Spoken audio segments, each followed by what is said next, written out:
With none of my antics working, I finally surrendered. "Just promise me one thing," I requested my mom. "Which is?" She was eager than ever to hear. Me. "Under no circumstance, Gayatri must know this, not even Dad." I raised my hand for her promise.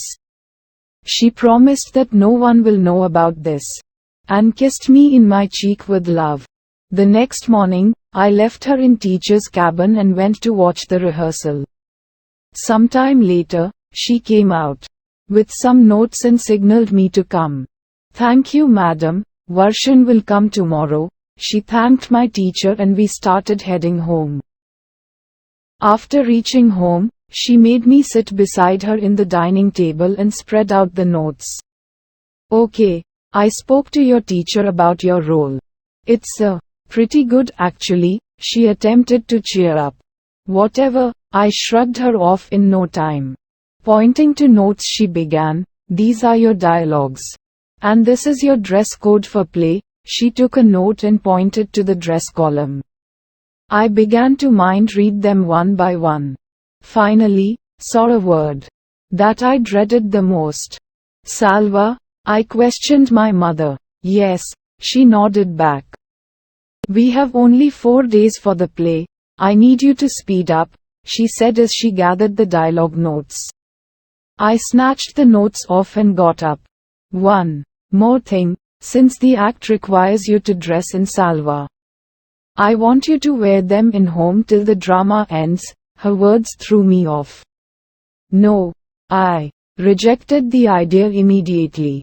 "Come on, Varshan, please." My mom started to plead by explaining how it is important for me to relate myself to the role.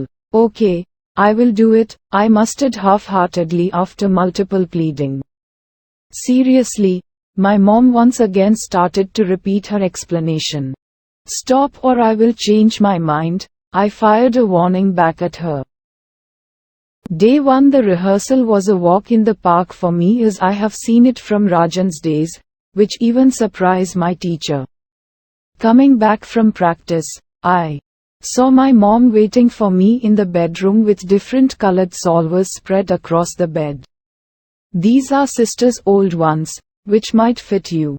Choose which color you like and get dressed.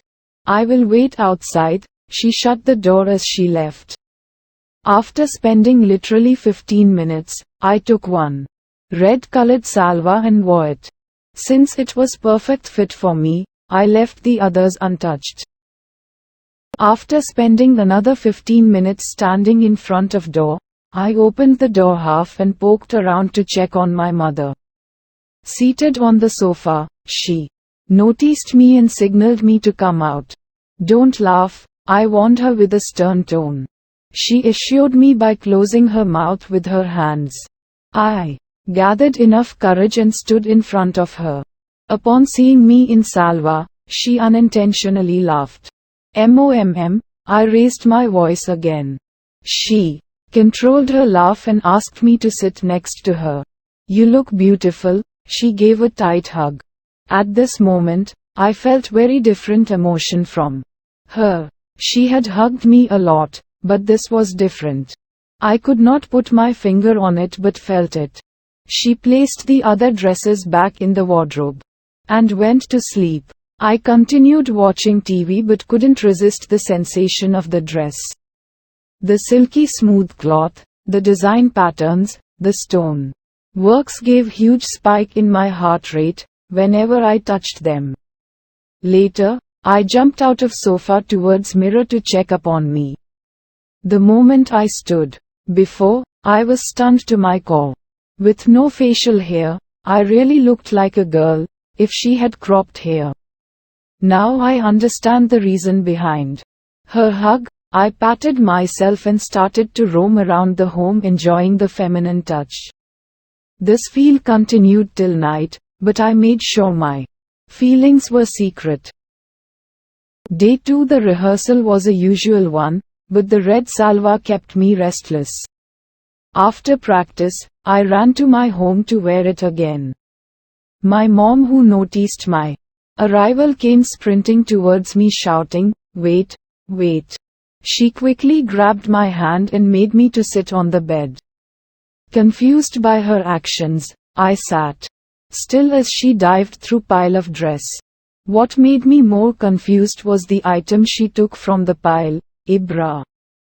She took the bra and reluctantly started to explain about the physical differences between men and women, stuttering in between as she wanted to make her words PG-13.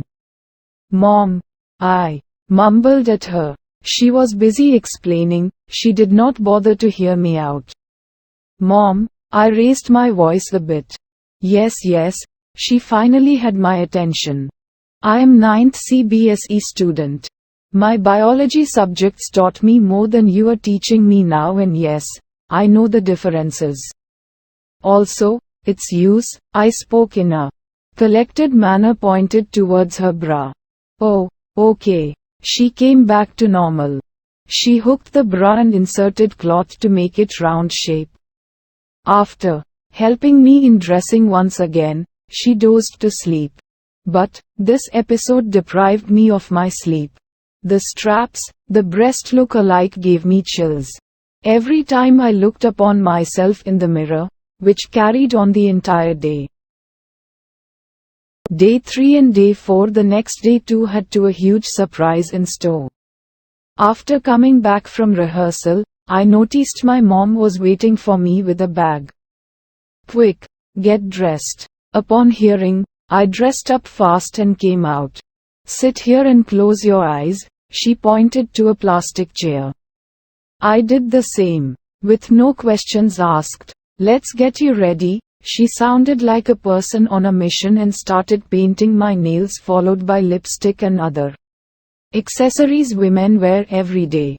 Even though I had my eyes closed, the feel was more than enough to exhilarate me. She placed the wig and did final corrections until she felt satisfied. "Okay, we are done." She held my hand and slowly guided me to mirror. "Now, open your eyes," she said as she stood behind me. I opened my eyes and saw a girl instead of me. My feelings had reached a pinnacle which literally made me forget who I was till now. I gave my mom a tight hug and jokingly commented that, "If any person sees me now, they will think of me as your daughter," which made both us laugh. After soaking up in love, my mother taught me about female mannerisms.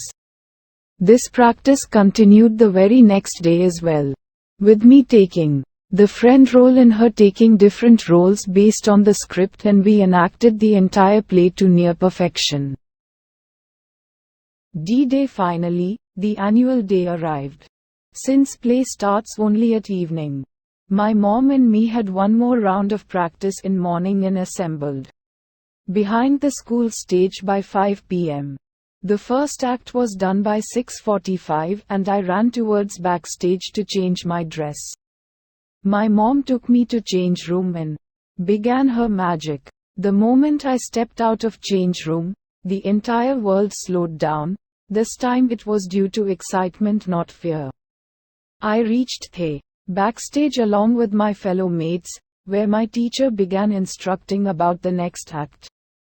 But I never bothered to listen as I sunk myself deep into this feminine feel. Finally, I saw my mother brimming with pride giving me thumbs up with huge smile on her face.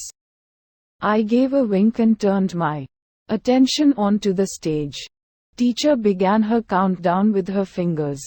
3, 2, 1, the curtains raised and I stepped onto the stage and also into my own feminine world.